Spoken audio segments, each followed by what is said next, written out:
Welcome to Books on Point. In the book, Our Long Walk to Economic Freedom, the author, Professor Johan Fourie, explores some questions looking at economic history spanning everything from the human migration out of Africa 100,000 years ago to the COVID-19 pandemic. Our Long Walk to Freedom aims to be a guide to complex debates about the roots and reasons for prosperity.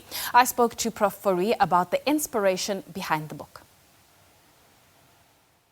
Certainly kind of two arms. The first is that there's a kind of deeper underlying, I think, reason, and that is that I've been teaching a course in global economic history for the last decade or so.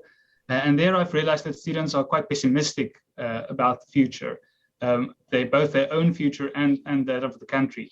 And I think this, the purpose of the book is really to kind of show them that actually, if you take a longer arc of history and you look at kind of where we've come from over generations, you would know that actually we're in a pretty privileged position, and this is probably the most, the wealthiest and healthiest generation that has ever lived.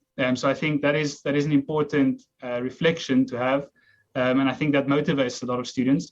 But I think the more kind of practical reason of why I wrote the book was that when lockdown came last year, our teaching had to move online, and I thought it would be better for the students to have a text rather than just Zoom meetings, and I think they benefit from that. And then I also realized that actually the market shouldn't just be limited to a group of 80 students, but there might be many others that could benefit from this.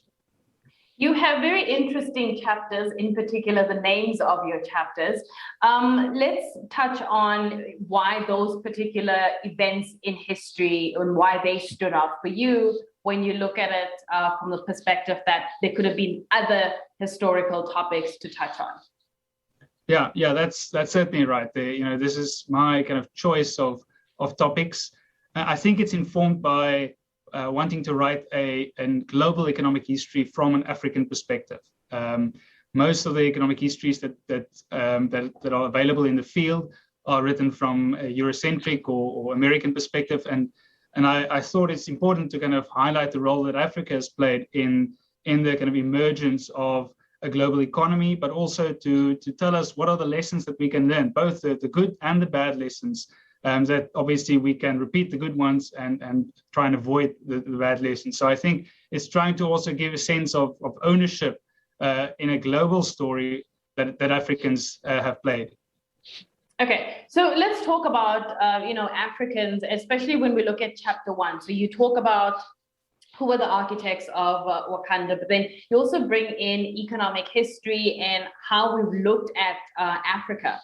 Over that 10-year period since you've been, lecturing economic history, what has been the perspective of Africa from an economic history point of view? I mean, where are the hits and misses in the way that we're trying to understand our continent, or even, as you put it in the book, why we're so poor, which is probably a terrible question.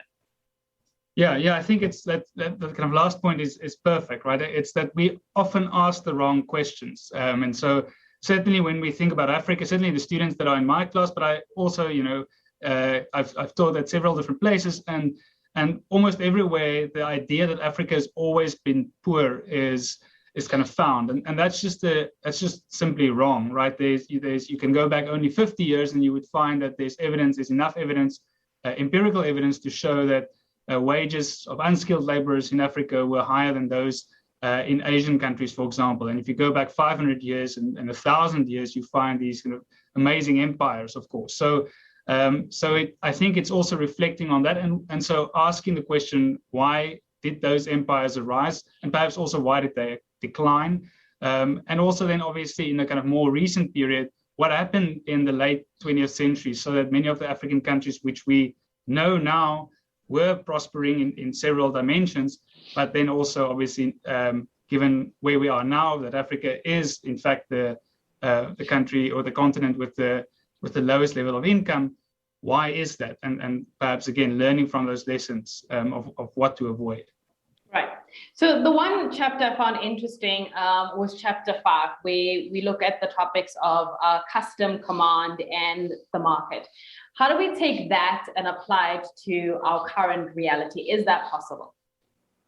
Yeah, I think that's it's a way to to move away from this capitalism versus socialism dichotomy, which we often find in discussions. People would kind of say either you're socialist or you're capitalist. And I find that very frustrating, because I don't think people often use the same kind of ideas when they refer to those kinds of concepts. And this kind of pyramid, this idea that there are these three groups, helps us to understand that actually it's not just not either or. You're somewhere on this kind of continuum, or you're somewhere in this area, this region, and perhaps in some countries and at certain times you need a bit more of the market, and the market can help solve many of the issues that government has failed. But sometimes also you need a bit more government, like during a pandemic. You want the government to intervene. You don't always want the market. It doesn't always provide kind of fair solutions, and so you want the government to fulfill those market failures. And so this is really a kind of scheme to help us understand when and at what times and in which places do we need different kinds of actors to intervene. On that note, then, for some of the viewers who may not be lucky enough to walk into your lecture room and actually get to be immersed in your teaching, what would you say are some of the lessons that we can take away from, as we look at economic history? What are the many lessons that can be learned from studying that subject? Yeah, I think it kind of boils down to the idea that the economy is not a zero-sum game. So if we think about kind of wealth creation, if we turn around the question of like, why is it that some people are poor and others kind of rich? If we say, let's think about what is it that creates wealth, then it's clearly about innovation. The kind of lessons from history, it's about innovation, entrepreneurship. And so we need to think about how do we cultivate those things. And so, broadly speaking, I guess the lessons of history, of global economic history, is the fact that we've come to, as humanity, as a species almost, we've come to this realization that actually we can use our knowledge of nature, what we might also call science, to make us more productive. So we can produce more things. But the second realization, I guess, is that we actually should use that productivity to benefit everyone, that it shouldn't be limited to a small elite, because most of our past, it was the elite, it was the political or religious elite that extracted all the surpluses that had been created. And now we actually realize that's not how things are supposed to work. We are producing things, and that should be shared by everyone. So I think those two, if we kind of, those are fundamental, I think, ideas that should shape our society. That is Professor Johan Fourie talking to us about his new book, Our Long Walk to Economic Freedom. That is it from me. More news with my colleague Nompumelelo Sizini.